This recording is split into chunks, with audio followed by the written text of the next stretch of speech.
खौफनाक घटना को अंजाम देता है। हत्या इतने ज़बरदस्त तरीके से करता है जिसे सुनकर रूह काँप जाएगा। हड्डी का चूरन बना के उसे भी फेंक देता है। किसी दूसरे के साथ में एक्स्ट्रा मैरिटल अफेयर में रहता है, लेकिन उसकी भाभी का नाजायज़ संबंध किसी दूसरे गांव के युवक के साथ में है। और कहते हैं इंसान को प्यार होता है, लेकिन हमारे देश में एक तरह से कहिए एक परंपरा है, हमारे देश की एक सनातन परंपरा संस्कृति है जो चली आ रही है। अगर किसी के साथ में आप वैवाहिक जीवन में हैं तो जन्मों जन्मांतर की आप कस्में खाते हैं, वादे होते हैं, साथ फेरे निभाए जाते हैं। लेकिन आज भी कई ऐसे लोग हैं जो शादी होने के बाद भी किसी दूसरे के साथ में एक्स्ट्रा मैरिटल अफेयर में रहता है। लेकिन कई बार ये एक्स्ट्रा मैरिटल अफेयर जीवन पर भारी पड़ जाता है। मैं ऐसा क्यों कह रहा हूँ? एक ऐसा ही घटना सामने आया है छत्तीसगढ़ के जशपुर जिले से, जहाँ पर एक महिला का अवैध संबंध किसी दूसरे पुरुष के साथ में रहता है।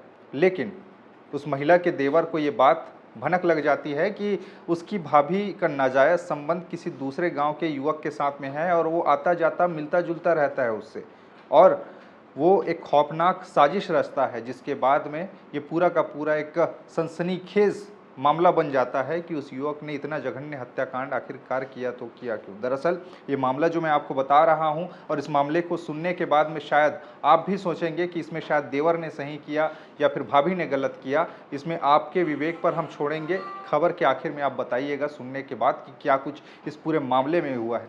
ये घटना जो सामने आई है ये जशपुर जिले से सामने आई है, छत्तीसगढ़ का जशपुर जिला, जहाँ का कांसाबेल थाना क्षेत्र अंतर्गत केमुड़ा टोली नाम का एक गांव। यहाँ पर एक परिवार रहता, पैकरा परिवार। उस पैकरा परिवार में एक महिला, उसकी शादी कुछ समय पहले हुई थी, लेकिन वो महिला अपने पति के साथ थी ही थी, लेकिन उसका नाजायज़ संबंध किसी दूसरे गांव के युवक के साथ में भी रहता है। उस युवक का नाम अनिरुद्ध दास बताया जाता है, जो कि सीतापुर थाना क्षेत्र अंतर्गत चिलीरमा नाम के गांव का रहने वाला है। अनिरुद्ध हमेशा उस गांव में आता और मिलता जुलता, लेकिन महिला के उसके देवर, जिसका नाम श्याम पैकरा है, उसको ये बात पता चल जाती है कि उसकी भाभी का अवैध संबंध अनिरुद्ध दास के साथ में है और वो मिलती जुलती है, अक्सर वो आया करता है।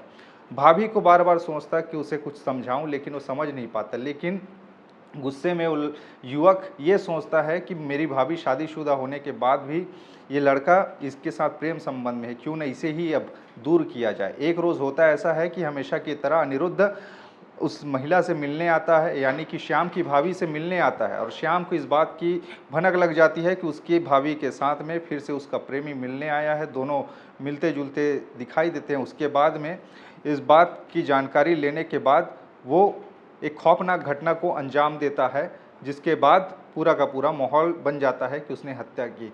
उस श्याम पैकरा ने अपनी भाभी के अवैध संबंध को ध्यान में रखते हुए जो प्रेमी है युवक अनिरुद्ध दास, उसकी हत्या कर देता है। हत्या इतने ज़बरदस्त तरीके से करता है जिसे सुनकर रूह कांप जाएगा। वो कुल्हाड़ी से उसका गला काट देता है। सबसे पहले उस शव को दफनाता भी है, लेकिन उसके बाद शव को निकाल के उसकी मुंडी को काट के अलग एक टब में भर के उसको आग लगा देता है। आग लगाने के बाद जैसे ही उस खोपड़ी पूरी तरीके से जल जाती है, हड्डी ही बचते हैं, तो उस हड्डी का चूरन बना के उसे भी फेंक देता है, ताकि पुलिस को जब जांच पड़ताल करे तो कहीं भी कोई साक्ष्य न मिले, हड्डी भी ना मिले। ऐसे करके इतना जघन्य हत्याकांड करने के बाद में ये पूरा का पूरा मामला जब सामने आया तो सनसनी बन गया। लेकिन ये लोग अब कानून के हाथों चढ़ चुके हैं। दरअसल श्याम को इस बात की जानकारी थी कि उसकी भाभी का प्रेम प्रसंग था। इस बात की जानकारी होने के बाद में, हत्या करने के बाद में उस युवक की उसने अपने पिताजी को भी बताया। पिताजी भी इस हत्या में शामिल हो गए। चूँकि गलती यहाँ पर लड़के की बताई गई, क्योंकि ये लड़का उसकी भाभी के साथ अवैध संबंध में था और इसी के चलते उसने इस घटना को अंजाम दिया। इस पूरे मामले का खुलासा हुआ है और युवक ने पहले तो हत्या करने के बाद सर धड़ से अलग किया, अलग जगह दफनाया, फिर उस शव को और निकाला, फिर उसके धड़ को उसके सर को टब में ले जाकर उसको जलाया, फिर चूरन बनाया। ऐसे करके ये घटना है और इस मामले में 5 आरोपियों को गिरफ्तार किया गया है, जिन्होंने इस पूरे घटनाक्रम में पल पल साथ दिया है। किसी ने उसमें तिरपाल लपेटकर उस शव को ठिकाने लगाने में काम आया, तो किसी ने हत्या के दौरान वहाँ पर मौजूद रहकर वो अपनी उपलब्धि दर्ज कराई, यानी कि वहाँ पर अपनी उपस्थिति दर्ज कराई। ऐसा ये पूरा मामला है और जशपुर में ये मामला अब चर्चा का केंद्र बना हुआ है। इस मामले में किन किन लोगों की संलिप्तता है ये आपको बता देता हूँ। 5 लोग इसमें गिरफ्तार हुए, जिसमें मुख्य आरोपी श्याम पैकरा भी है, जिसने ये हत्या की है, वही मास्टरमाइंड है और उसने मीडिया से बातचीत करते हुए भी क्यों मारा है ये सब उसने बताया है। वहीं पर जो दूसरा आरोपी है वह है कुंदन पैकरा। कुल्हाड़ी से सिर काटते वक्त मौके पर ये था और इस दौरान मर्डर में मदद की, आरोपी पकड़ने में मदद की है, यानी कि ये भी उसमें से एक है। वहीं पर गोलूराज पैकरा भी है, जो ये भी सहयोगी है। मर्डर से पहले आरोपी ने इसको फ़ोन करके बुलाया था, पकड़ने में सहयोगी किया था, यानी कि ये भी उस मृतक को धरपकड़ करने में सहयोग किया था। इसके बाद में प्रदीप पैकरा है, ये भी सहयोगी है। मर्डर के बाद लाश को तिरपाल में लपेटने और ठिकाने लगाने में मदद की इसने। वहीं पर उसका ससुर, जो महिला है उसका ससुर, यानी कि जो मुख्य आरोपी है उसके पिताजी भी इसमें गिरफ्तार हुए हैं, जिसका नाम दिलबंधु पैकरा है। ये भी सहयोगी की भूमिका में थे। मुख्य आरोपी का पिता है, हड्डियों को चूरा बनाने में मदद की, फिर छिपाने में नदी में बहा दिया गया। चूरा करते समय इसके पिताजी ने देख लिया, फिर पिताजी को इसने सारी बातें बताई। फिर ये लोग जाकर पहाड़ के ऊपर, जो बेला पहाड़ है उसके ऊपर खंडहर में उस हड्डी के चूरे को डाल दिए।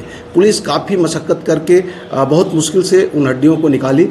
और वो दोनों, मैं क्या करूँगा इसको नहीं समझ पाए, दोनों हाथ को पकड़ दिए और मैं बगल में ही साइज पत्थर रखा हुआ था, वो दोनों पकड़ लिए तो मैं उठा के सिर में मार दिया, जिससे वो ज़मीन पे गिर पड़े। यानी कि ये पूरा का पूरा मामला है। अब इस मामले में जो आरोपी हैं वो लोग अब सलाखों के पीछे में हैं, यानी कि हर अपराध के पीछे कोई वजह छुपी होती है और अपराधी कितना ही शातिर क्यों ना हो, एक न एक दिन कानून के हत्थे पकड़ ही जाता है, उसके जकड़ में आ ही जाता है। अब कानून अपने हिसाब से इनको सज़ा देगी और इसमें गलती किसकी है, किसने नहीं की, ये ज़रा आप सोच कर बताइएगा, क्योंकि मामला थोड़ा सा उलझा हुआ आपको लगेगा, लेकिन आपके विवेक के ऊपर में है। हमने जैसे शुरू में बताया भी, इस पूरे कहानी को सुनने के बाद में, पूरे मामले को जानने के बाद में आपको क्या लगता है इसमें गलती किसकी है, क्या किया जाना सही था, क्या नहीं था, ये अपने विवेक के ऊपर में है। नीचे कमेंट में बताइएगा। बाकी खबरें और भी है जिसके लिए बने रहिए TI छत्तीसगढ़ के साथ में। नमस्कार।